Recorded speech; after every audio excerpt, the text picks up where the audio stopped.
My wife cheated on me with her sister's husband. So we got team up and exposed their secret in front of both families. I'm 28 male, married to Jane, 27 female. My love story is very simple and short. Jane and I met through an online dating app. I'm not really an online dating guy, but I was going through a really hard breakup in my early 20s.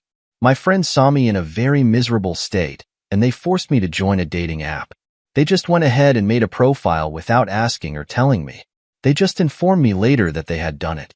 I was sort of mad at them, but I thought I might as well give it a try. I went through some of those profiles. One of them turned out to be Jane. We connected and went out on a date after a couple of conversations. The date went well, and we began to meet frequently. After a while, we fell in love, and I decided to make things permanent and propose to her. Jane said yes, and we got married immediately. My daughter, Lily, was born about 8 months ago, and it was the happiest moment of my life so far. Jane and I had been so excited to become parents. We had always looked forward to it and could not wait to handle this new joy and responsibility of life together. After that, however, Jane was going through postpartum depression, and it really got bad.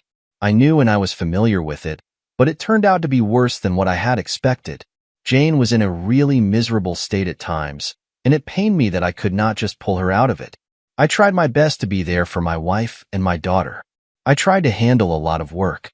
I even took a few weeks off from my job until we found a good nanny. I helped Jane with Lily, and I did everything that I could do to make her feel loved by me.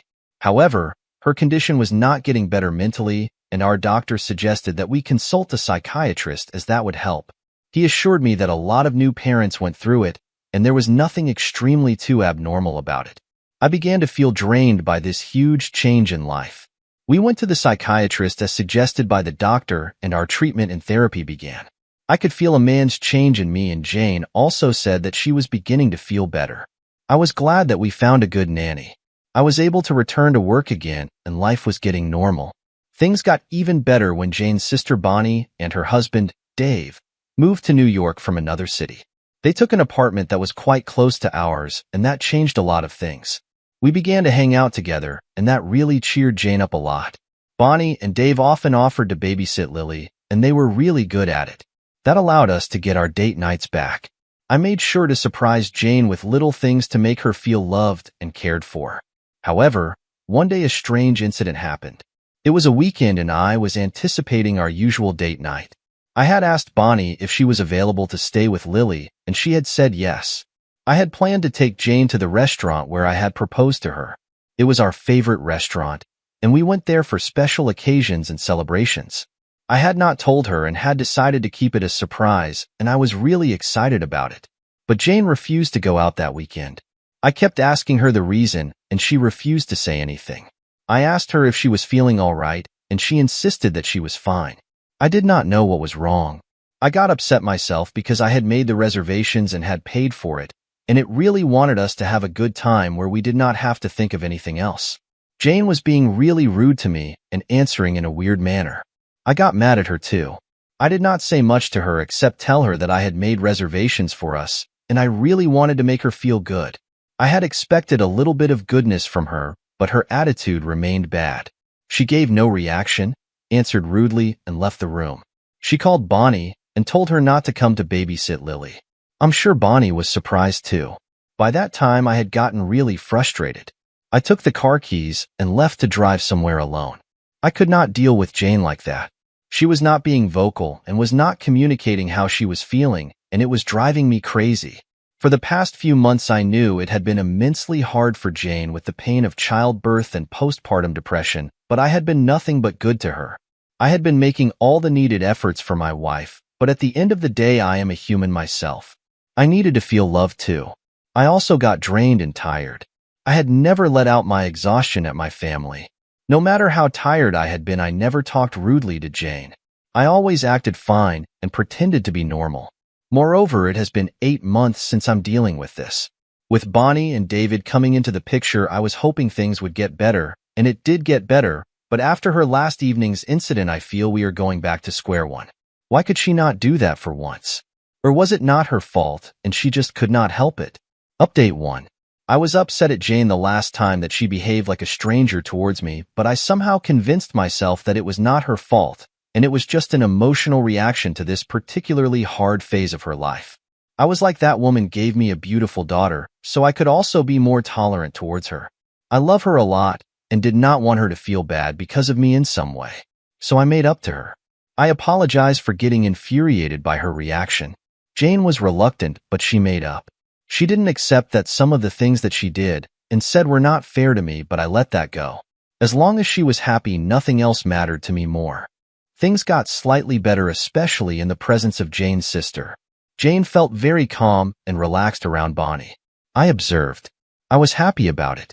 At least she was at peace in someone's company, and that was enough for me. One day I was coming home from work. I texted Jane to ask her if she needed anything that I could bring on my way home. Jane replied that she was at Bonnie's with Lily. I thought I might go to Bonnie's apartment and surprise her. I got some tacos for all of us and went to Bonnie's apartment. I knocked at the door. It took some more time than usual for David to answer the door. He was delighted and surprised to see me. We went inside and I saw Jane sitting in the living room with Lily asleep on the couch. She seemed a little distracted, but she said that she was fine. I asked about Bonnie and I told them I had brought tacos for everyone for dinner. Jane told me that Bonnie had gone out to get some milk as they had run out of it, and David had just gotten home from work. I know it should not be like that, but it bothered me a little to know that David and Jane were alone in the apartment. I immediately brushed the thought out of my head, reminding myself that David was just like a brother to Jane. She treated him like her brother, and she was her sister's husband, so letting such a weird thought in my head was very low of me. I scolded myself in my mind and decided never to think of such an obnoxious thing again. David and I watched the soccer game while we waited for Bonnie. Bonnie came after about 20 minutes with milk and some other things. She was happy to see all of us together. We had a great time. Jane felt good, and it was obvious. Talking to David also made me feel much better than before. While driving back home, I asked Jane if she was feeling good after spending such quality time with Bonnie and David.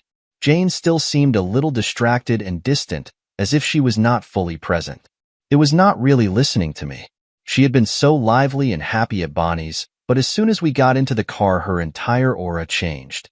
She murmured that yes, she was feeling great, but her expression said something else. I did not want to ruin our mood, so I let her be and dropped the conversation without pressing to discuss anything further. When we got home, I put Lily to sleep and kissed Jane. She barely kissed me back and said that she was too tired and needed to sleep. I wonder when Jane would get normal with me. I'm really missing my wife. That way she used to be. I want my normal, lovely, and happy Jane back. I wanted her to be joyful and at peace. Seeing her so distressed is really painful for me too. She's rejecting any sort of love that I'm offering her. She's not reciprocating the efforts that I'm extending to her. I don't know how long I can endure this behavior before I go insane. She makes me feel as if I'm a stranger to her, and it hurts more than I could ever imagine. I want my normal life back with my wife and daughter. I don't want to be waking up every day to a distant Jane who would not open up to me and push me away every time that I took a step towards her.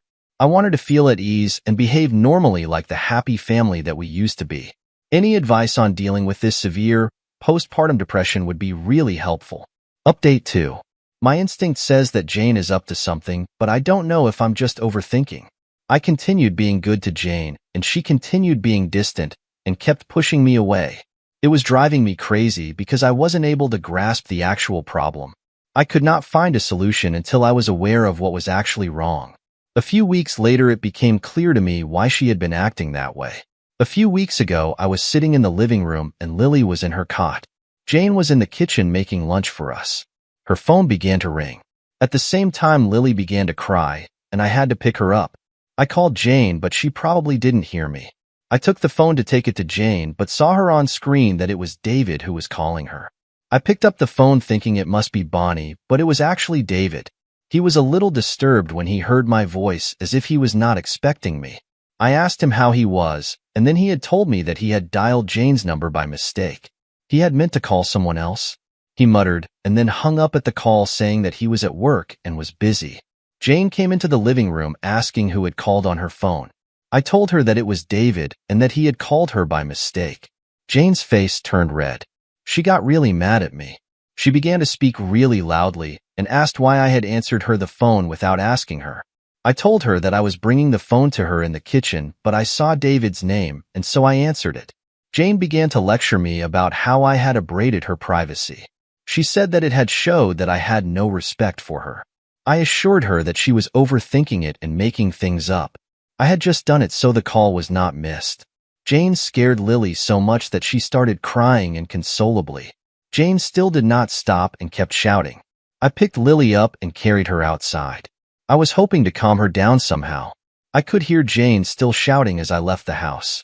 I don't know what had gotten inside her. It was getting too much for me now. It was not as big of a deal as Jane had made it into. Why has she gotten all defensive and enraged? It was so abnormal. I did not know where to go, so I had just walked over to Bonnie and David's apartment. I was hoping to spend some time with them so I could take my mind off of things that had just happened. Bonnie was overjoyed to see Lily. I asked about David and Bonnie told me that he had gone to pick up some stuff from the supermarket and that he would be home soon. I was very distressed with everything that had happened. I needed to share the stress that I was going through with someone, and so I decided to tell Bonnie. I shared the entire incident about how David had called by mistake from work and Jane had completely overreacted. She had been extremely rude and mean and could not control her rage. She just kept on shouting, and so I had to take Lily out of that environment for some time. Bonnie stopped me in the middle of the narration of the incident and asked if I was sure that David had called, as David had been home all day and had not been to work that day. It confused me as David had lied to me that he was at work. It was stuck in my head, but we let that go for some time and began to discuss Jane and that she was not all right and that something needed to be done for real as things were getting out of hand.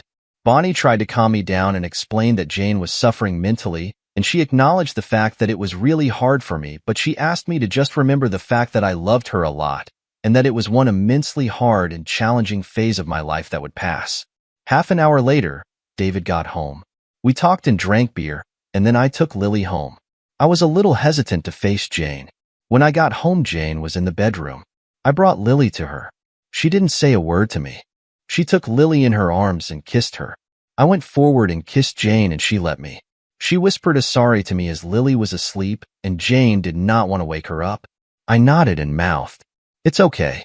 I felt really good as I realized that there was hope after all, and eventually things would get normal again. Update 3. My instincts said that it was way beyond postpartum depression. Indeed it was. After the last update, I was hoping that things would get better between us. However, that feeling did not last long, as I got to know the reality behind Jane's actions. One day, about 3 weeks ago, I was at the office when I got a call from Bonnie. Bonnie was crying and sounded devastated.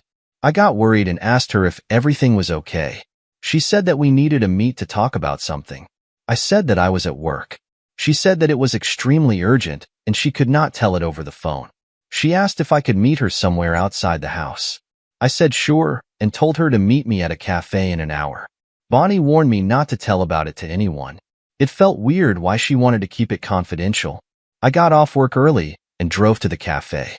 Bonnie was already there. She looked really bad. It was obvious that she had been crying her eyes out. Her hair was a mess. She told me that Jane and David were sleeping together. My mouth dropped open in disbelief. Out of all the things I had thought of on my way, that was not even close. She continued and told me that she was at our house and she was looking after Lily as Jane had asked her to take care of Lily for a day when she was out shopping for some stuff. Lily was sleeping and Bonnie just sat down and read a book. She thought she heard Lily cry, so she looked into the baby monitor, but the baby monitor was not working. While trying to fix the monitor, Bonnie began to go through the computer where all the footage of the baby monitor was recorded. As a monitor started working, she began to go through the computer to kill time. She went through some files and stumbled upon some old footage recorded by the baby monitor. She saw David in one of them followed by Jane, and they started having sex. Bonnie said that she could not stop crying since then. I could not believe what Bonnie had just told me. She immediately opened her phone and showed me the image. She said that she had kept a copy of the recording just in case. She was going to use it to confront Jane and David, but she needed to run it past me first. After listening to all of this, it began to make sense. She had reacted so weirdly at David's call because she was guilty of cheating on me with him. She had been alone with him one day. I could put all those weird incidents together, and it began to make sense now. Bonnie had already cried, but now I needed some time to process all of it before I took some action. I wanted to cry, but tears just did not come out. My heart felt very heavy and I felt hollow inside my chest. I asked Bonnie what her plan was. Bonnie told me that she had decided to do a huge revelation to Jane and David together in front of everyone. I was a little skeptical of doing it in front of people, but when I thought of the humiliation and embarrassment that they would have to face, I felt a satisfaction in my heart. Bonnie and I planned the surprise party for Jane. We wanted to make her feel special, which was what we portrayed to our friends and family that we invited over. David had a hint about it, but he was not really involved in the arrangements. Mostly, it was just Bonnie and I. So we made sure that things went according to our plan. I took Jane out for some time while Bonnie completed the final preparations. She arranged a huge screen where we were going to play the video that we had captured from the baby monitor. Bonnie texted me telling me that most people had arrived, and so I took Jane home. Jane was surprised to see everything. She turned around to me and hugged and thanked me. I wanted to push her away, but I somehow controlled myself once again. As the guests settled, we played the video on the screen and the whole place was filled with shock. All of them began to whisper and murmur among themselves. Jane's mother slapped Jane in front of everyone before leaving without saying a word. David and Jane had nothing to say. They knew saying anything was useless, and nobody was going to believe them either. When all the guests had left and it was just the four of us, I told Jane that I had filed for divorce and that she would see me in court. Bonnie screamed and abused David and Jane and left the apartment. She went to live with her parents. She too was taking a divorce. I moved out of my house that very day and shifted with a friend for a few days until I found a new place. It hurt like hell. I had been betrayed by David, whom I had considered my brother, and Jane, who was my wife and the mother of my beautiful daughter. I felt really bad for Lily and for the kind of mother that she had. We got divorced and I got half custody of my daughter. I'm hoping to get complete custody soon as Lily grows a little. It will be easy because Jane does not earn much. As for David, he got fired from his job because he was actually working for one of Bonnie's friends. When Bonnie's friend found out about Jane and David, he obviously sided with Bonnie and fired David. Seeing David jobless and humiliated made me feel slightly better. He really deserved it. I had kept him like a brother, and he had chosen to stab me in the back, and he also deceived his own wife. I'm trying my best to put this nightmare behind me to start a normal life where there is only a place for my daughter, Lily.